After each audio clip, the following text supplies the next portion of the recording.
ភូមិក្រាំងដីដែនដីកំណើតទឹកដីល្អឆាតផ្ទះតូចកំសត់កាលវ័យកុមាររស់ដោយអំដត់ជីវិតជូរចត់បត់តាមជីវភាពគ្រួសារខ្ញុំក្រមិនសូវមានធនរកស៊ីស្ទើរទុនឋានៈតូចទាប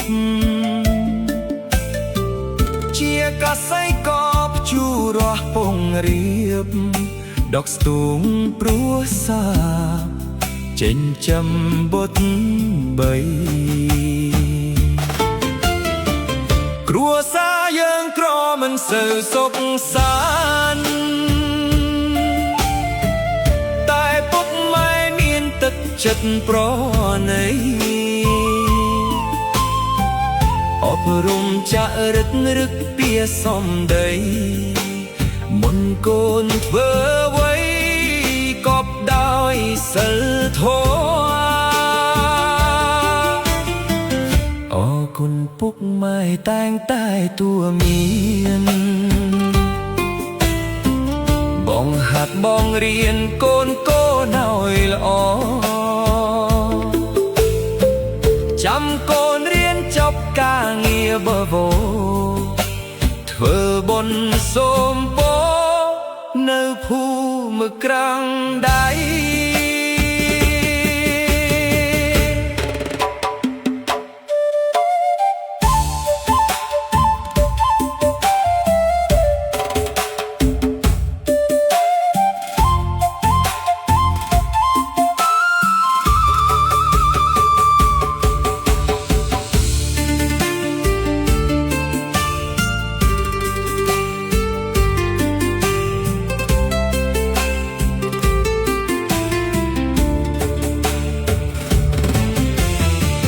គ្រួសារយើងក្រមិនសូវសុខសា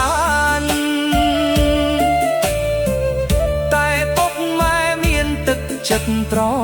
ណីអប់រំចាក់រឹតរឹកពីសំដីមុនកូនធ្វើអ្វីកប់ដោយសិលធម៌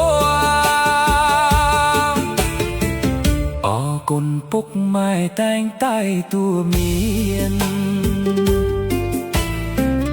បងហាត់បងរៀនកូនកូនឲ្យល្អចាំកូនរៀនចាប់ការងារបវោធ្វើបុណ្យសូមពរនៅភូមិក្រាំងដៃ